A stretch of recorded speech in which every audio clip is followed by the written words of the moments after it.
Hey, what's up guys? Today on the Montana Northern, we're going to take this plain, boring grain bin and do a little weathering. We're going to turn it from this to something like this. I'm going to show you the techniques that I use to weather rust, fade, and everything in between. It's a super simple process. And with that being said, let's get started. Okay, I bought this from Spring Creek Model Trains. I do not remember the manufacturer of this, but it is basically just a bunch of pieces that are it looks like they're 3D printed. You just have your rings here. So the first thing we're going to do, obviously, is we're going to glue this thing together. I like to kind of stagger the rings. These things are just basically, you just lock them together, and we're going to put a little glue around the edge just to hold them, but that's it. But yeah, let me put this thing together and we'll be right back. Okay, now that we have this all glued together, the first thing that I'm going to do after that is we're going to paint this. Now, I like this for the silos and the grain bins, just a Rust-Oleum, and it is metallic aluminum. This is good for wood, metal, plastics, and the reason I like this color is because there's certain areas that this will show through. Now we're going to fade this down with some dull coat. But I just like the way that this looks, so I start off with this aluminum metallic Rust-Oleum Ultra cover. We're going to paint this outside. I won't show this on camera just because I just don't feel like setting the camera up outside, and everybody knows how to spray paint. But I'm just going to hit this with some light dusting covers, and we'll be right back. Okay, now that we have this thing painted, we're going to add our decal.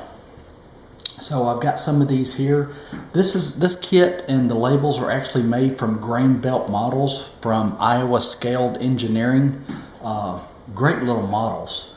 There's really nothing to them. Just like I said, I believe they're 3D printed. I could be wrong.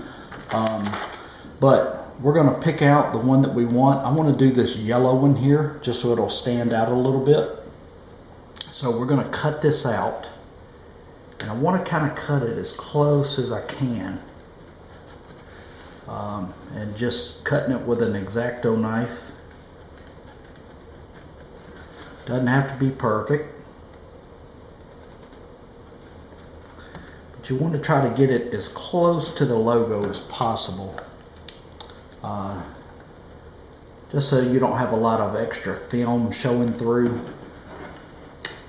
that I've done on other models by accident. Okay, so now we've got this cut out. We're just going to drop this in water and wait a few minutes until the decal releases, and then we're going to place it on the model. Okay, now I think the decal is about ready. So we're going to use two products that I always use on my decals. You have Micro Set and Micro Saw. So basically the difference is I use Micro Set. It's kind of I would say kind of like an adhesive, but there again, I think it's just straight vinegar because that's what it smells like. So what we're going to do is we're going to figure out where we want this on the model. I'm going to put it about right here. So we're just going to take some of this liquid and just kind of put it on the model just to kind of help the back of the decal set.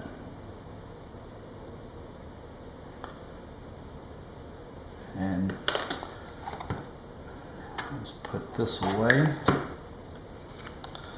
Okay, now we're going to take the decal out of it's just water.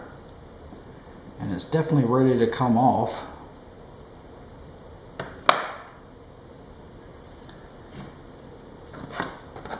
And then we're just going to place the decal about where I want it, and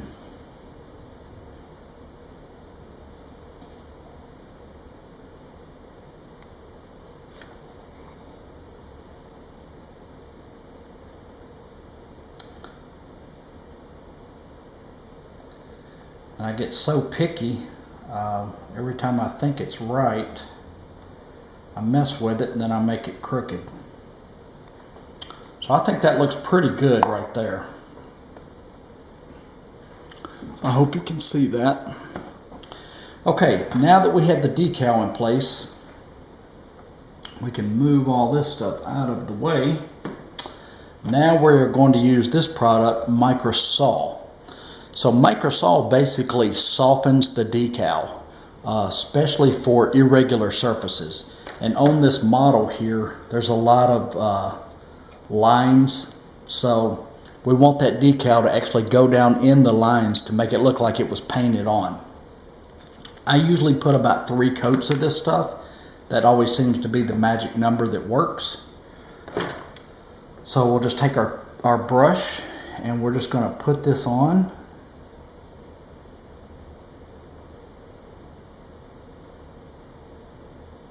And we're going to let this sit for about 5 to 10 minutes. Then we're going to put another coat on, and then we'll put the final coat on. So this step takes a little bit of time because you want this to be dry completely. So we're going to fast forward through this part, and we'll be right back when the decal is ready. Okay, now that the decal is dry and in place, we want to coat the whole thing in a dull coat to take the shine off of the model.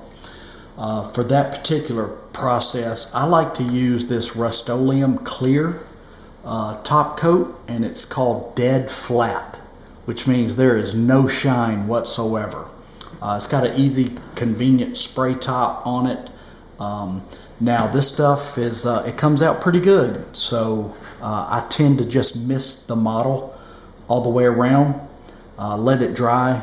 I'll go back and look at it. If it needs a second coat, I will. Normally it doesn't. But yeah, so this is going to be the next process. We're going to tone down the shine off the model using this Rust-Oleum Clear Dead Flat. There again, I'm going to do this outside. I don't want to set the camera up outside, so we're going to do this and we will be right back. Okay guys, we have this model. It's all painted. It is got the decal added, and if you can see that, I'm not sure if you can on the camera here. That Microsaw, basically you can see the lines in the decal now, so it actually looks like it's painted on. So that's what that does. But anyway, we've got the model painted.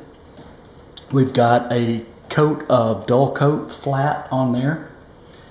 And we are ready to weather this thing. We're ready to get to the fun part.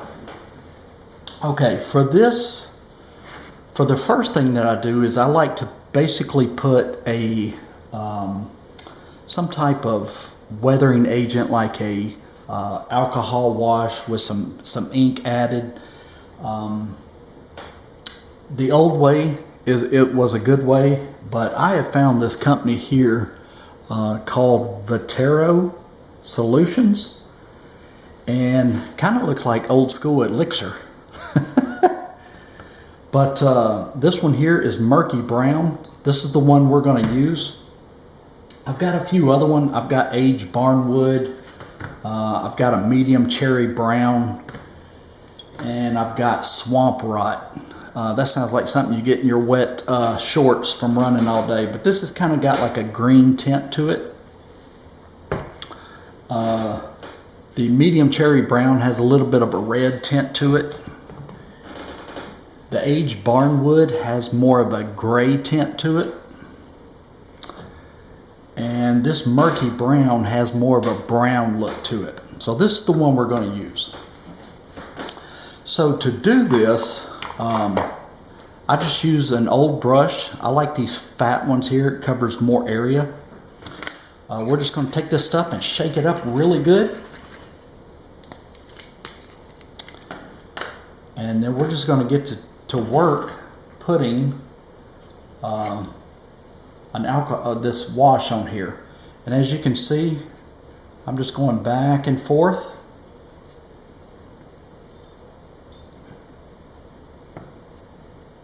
The good thing about these round models is it goes all the way around the back side. Kind of helps me out. We're just going to go back and forth. No rhyme or reason how we're doing this.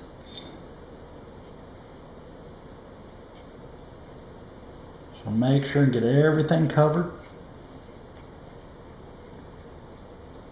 And like I said, this is more or less like an India ink and alcohol wash that I used to do in the past. The problem with that is it's always black. And I like to use these Vateros because they come in so many different colors. And I don't have to adjust for that. I can just paint it on and let the color do the magic. Just about done with this first coat here.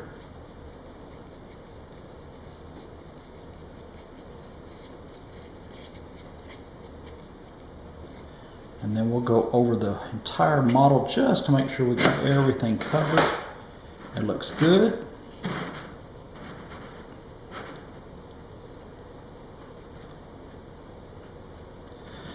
Alright, we're going to let that sit while we do the top now. The top is the same way. We're just going to put this on here and just kind of let this run down.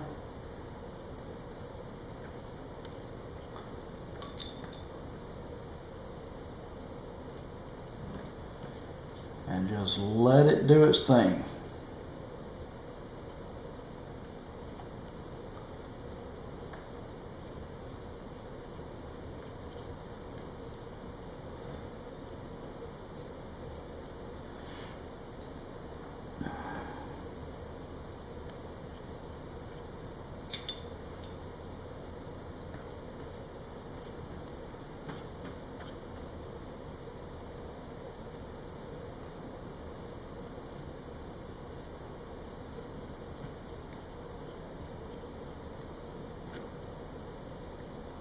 And that's pretty much it for our first coat of this wash. Now, we're going to let this dry for about 10 minutes. And we'll come back and take a look and see if we need to add a second coat of this. Okay guys, so we got the first coat down. And as you can tell, this wash really brings out the lines and the rings, but it's not dirty enough for me. So basically this is going to sit on my layout, but I want it to look like it's been there for so long that it's just no longer used. It's going to have weeds and that type of thing around it. So we're going to put one more coat and see what that does. We may have to put a third coat.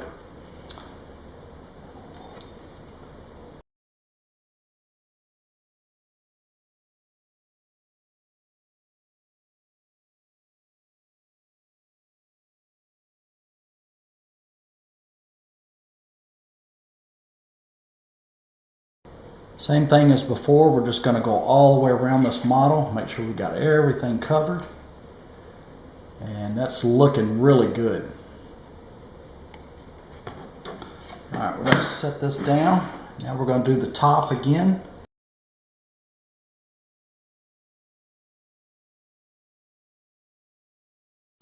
Okay, let's let this coat dry and we'll come back and we'll see what it looks like after that.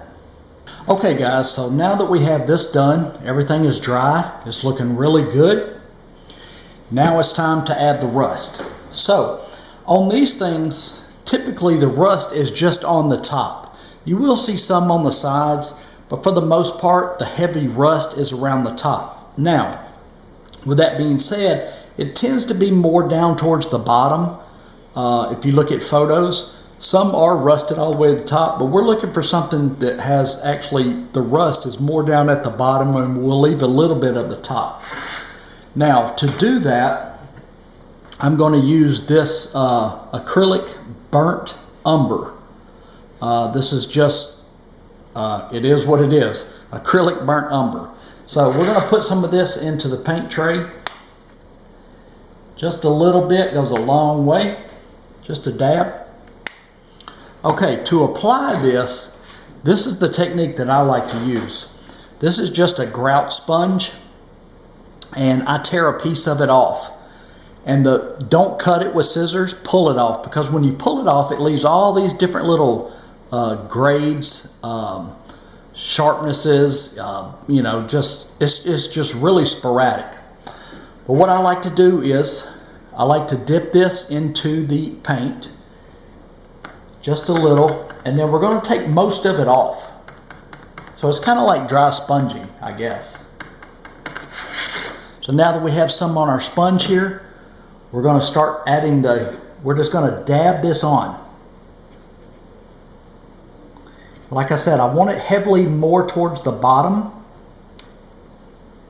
And we'll kind of blend it and fade it in at the top. But we really want this bottom area to have the rust. And the thing that I like about the sponging technique is everything is different. So it doesn't look like a pattern. If it starts looking like a pattern, just take your sponge, spin it 180 degrees, and you're back to a different pattern. We're just going to continue this process.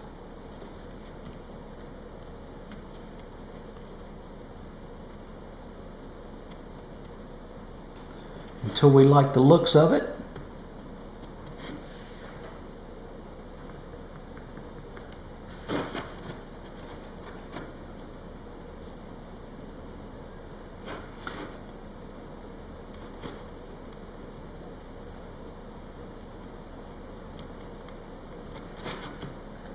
There again, some of them you take all the way to the top, some of them you don't. Just really whatever you like. I like to pull up photos on Google and just kind of compare them.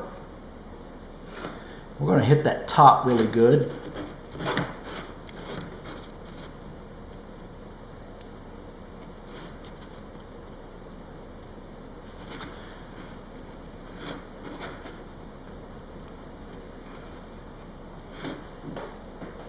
And that's it. That's basically how I put down my rust. Now, let me see if I can get this closer to the camera here. You can see that. So all it's doing is putting down just sporadic patterns of rust. Now we're going to take this to another level, so don't freak out and think it's just brown rust. But this makes a really good base for the rust powders. Now, I'm not going to do any here. We're going to add that with powders and chalks later. But for right now, I think this looks really good. So we're going to let this dry, and then we're going to come back and we're going to finish the details with some powders. Okay, now for the final step. What we're going to use next is my trusty powders. I bought this from Bragdon Enterprises probably 15 years ago, and I've still got a ton of powders left, as you can see. So the primary colors that we're going to use for our rust is this dark rust first, and then the lighter rust for accents and highlights. So this stuff goes a long way, so be really careful with it. So make sure you can see this. Okay, so what we're going to do is we're going to dip this into the dark powder, and then we're just going to start dabbing this on kind of like little dots everywhere, and then we're just going to blend this down.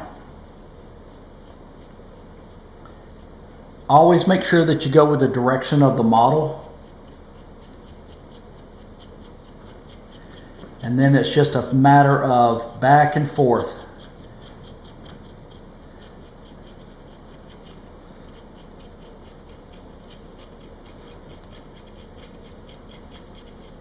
And this is just blending the chalk powders in. And basically what this does is you have the dark color of the burnt umber underneath. Then you have the lighter rust color on top of that, and then when we go to the next rust color, it'll actually look like 3 phases of rust, which gives it depth.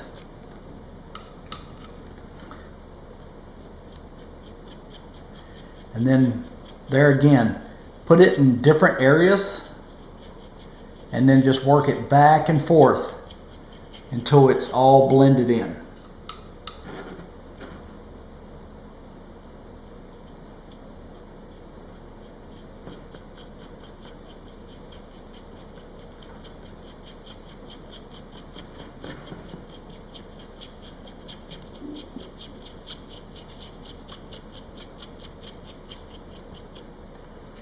This is looking really good. Like I said, this color is really, really dark. So you need to be careful with it, because it will take over a model.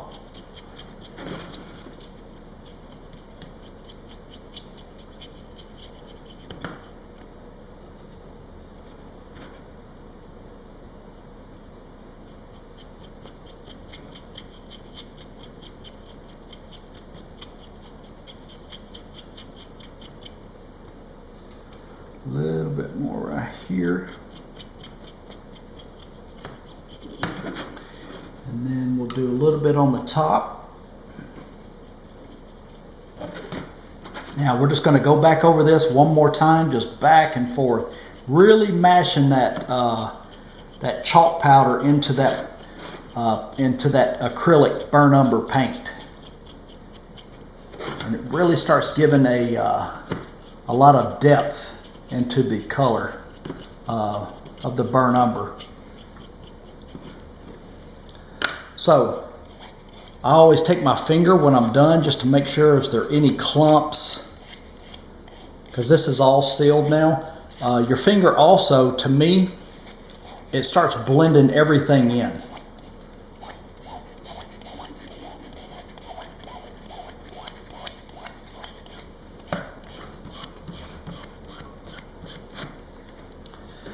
Okay, here's the second color, and as you can tell, we're starting to get a little bit more depth into the rust. It's starting to really look good. I'm happy with this so far. Okay, so now what we're going to do is we're going into this lighter rust color here, and this color to me signifies more of like a newer rust. So this, you don't need much of this at all, and you can just stab this in some different areas.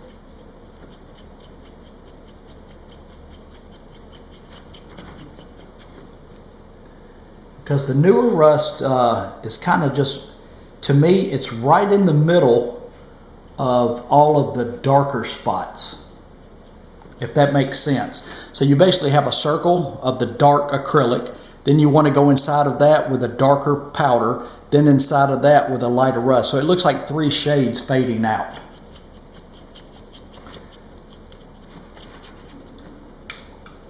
And this color stands out a lot, so you want to be really careful with it.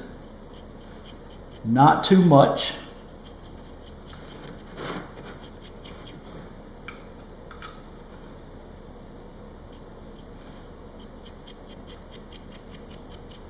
This is more just for highlight.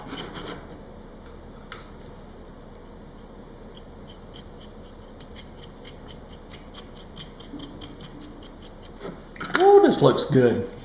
All right, there again, I take my finger. This kind of, to me, this is the best part. When you use your finger on this stuff, man, it just, it really pushes it into the color and kind of blends them all together. So how about that? Does that look spectacular or what? And see what I mean? You've got 2 or 3 different shades of color. The darker rust, the lighter rust. And it just gives the model a lot of depth, in my opinion. Now, what I like to do after that is go back to the dark color, and we'll find some spots around, and we'll just kind of drag this down a little bit, You don't have to do it everywhere, just certain spots. And all you're doing is touching.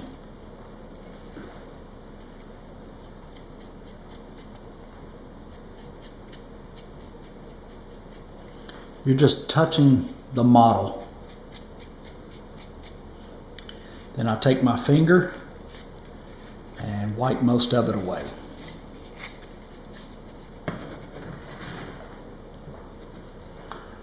We're going to do a little bit more around the certain area, especially where the seams are.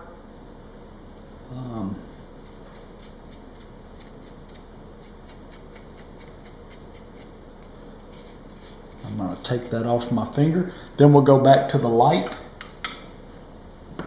and just kind of touch and drag, touch and drag.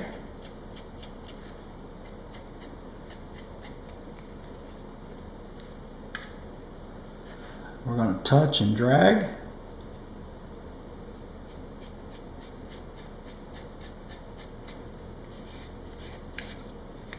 And here you go.